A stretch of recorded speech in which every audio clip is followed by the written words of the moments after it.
بسم اللہ الرحمن الرحیم۔ السلام علیکم ورحمۃ اللہ وبرکاتہ۔ میرا نام مصباح ہے اور امید کرتی ہوں کہ آپ ایمان اور صحت کی بہترین حالتوں میں ہوں گے۔ آج ہم سورہ آل عمران کا آخری پارٹ کریں گے۔ پچھلی 2 ویڈیو میں ہم نے دیکھا کہ کیسے عیسائیوں نے سوال کیے اور ان کے جواب دیے گئے۔ اس ویڈیو میں ہم سورہ کے آخری حصے کے بارے میں جانیں گے۔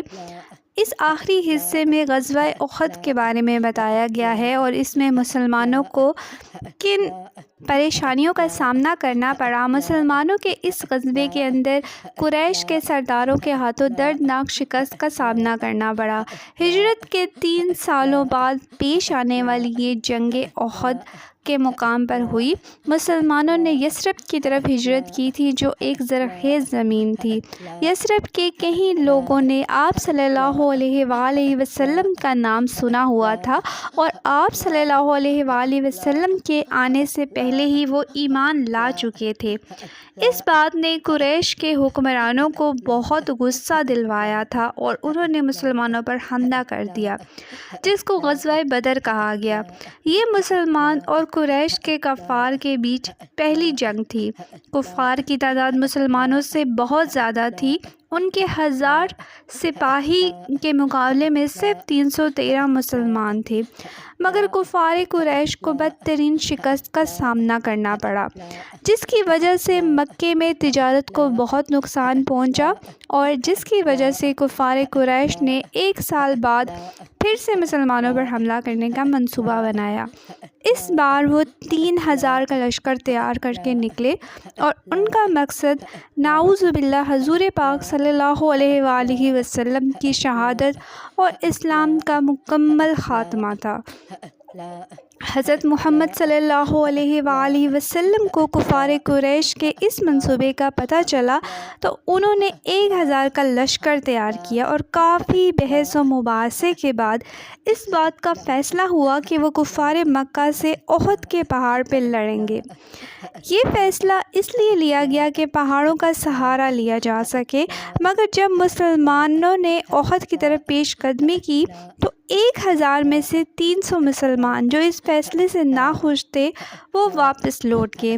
کفار مکہ کو روکنے کے لیے وہ باقی کے 650 سپاہیوں کے محفوظ رکھنے کے لیے حضور صلی اللہ علیہ وآلہ وسلم نے 50 تیر کمانوں کو پہاڑ کے پیچھے رہنے کا حکم دیا تاکہ وہ مسلمانوں کو کور کر سکیں۔ حضور صلی اللہ علیہ وآلہ وسلم نے تیر کمانوں کو خصوصی ہدایت دی کہ چاہے کچھ بھی ہو جائے وہ اپنی جگہ کو نہ چھوڑیں۔ جیسے ہی جنگ آگے بڑھی مسلمانوں کا پلڑا بھاری ہو گیا اور کفار مکہ پیچھے ہونے لگی۔ یہ سب دیکھتے ہی 50 تیر اندازوں میں سے 40 اپنی جگہ چھوڑ کر مال غنیمت اکٹھا کرنے نکل پڑے اور میدان جنگ میں آ گئے اور انہوں نے اپنا مورچہ خالی چھوڑ دیا۔ انہوں نے حضور صلی اللہ علیہ وآلہ وسلم کی حکم عدولی کی۔ خالد بن ولید جو اس وقت کفار مکہ کے ساتھ تھے یہ دیکھ لیا اور اپنے لشکر کو پچھلی طرف سے لے جا کر مسلمانوں پر حملہ کر دیا۔ تیر اندازوں کے اس حکم عدولی نے مسلمانوں کو بری طرح شکست سے دوچار کیا۔ بہت سے صحابی شہید ہو گئے۔ کئی لوگوں نے سوچا کہ اس میں آپ صلی اللہ علیہ وآلہ وسلم بھی شہید ہو گئے ہیں، مگر آپ صلی اللہ علیہ وآلہ وسلم محفوظ تھے مگر زخمی ہو گئے تھے۔ اس حادثے نے مسلمانوں کو دل برداشتہ کر دیا اور وہ اپنوں کی شہادت پر انتہائی غمگین تھے۔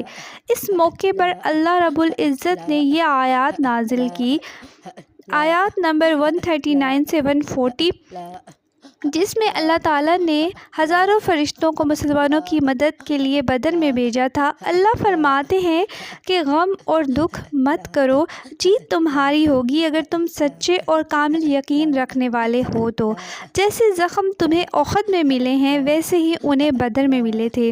ہم فتح اور شکست کے دنوں کو بدلتے رہتے ہیں تاکہ سچے اور کامل یقین رکھنے والوں کو پہچان سکیں، اور اللہ غلط کام کرنے والوں کو سخت ناپسند کرتا ہے۔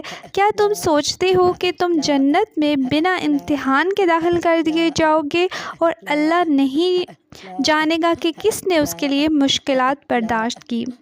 ان آیات نے مسلمانوں کو سمجھایا کہ انہیں احد میں شکست کیوں ہوئی اور کیسے کچھ لوگوں نے حضور صلی اللہ علیہ وآلہ وسلم کی حکم عدولی کی اور دنیاوی چیزوں میں پڑ گئے، اور کیسے کچھ لوگوں نے شہادت کو ترجیح دی، اور اللہ نافرمانوں کو معاف فرما دیتا ہے کیونکہ وہ بڑا غفور ہے، رحیم ہے۔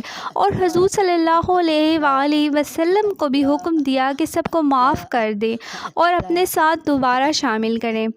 اس کے بعد کی آیات میں ان شہداء کا ذکر کیا گیا جنہوں نے احد میں شہادت کا مقام حاصل کیا۔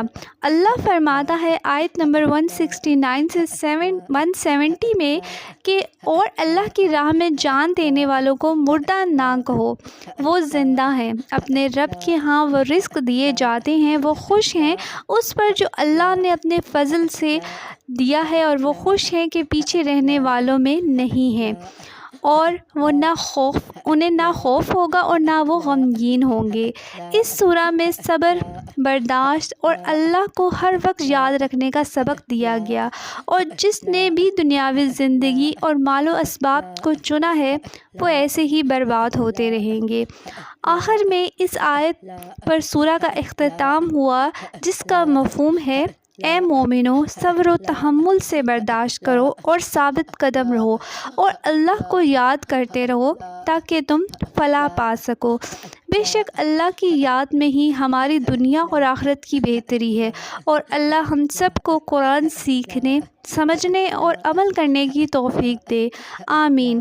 اگر آپ کو یہ ویڈیو اچھی لگی ہے تو اسے لائک شیئر ضرور کیجیے گا، اور اگر آپ میرے چینل پہ نئے ہیں تو اس کو ضرور سے سبسکرائب بھی کیجیے گا۔ امید ہے کہ آپ کو سورہ ال عمران کی یہ تفسیر اچھی لگی ہوگی، تو اجازت چاہتی ہوں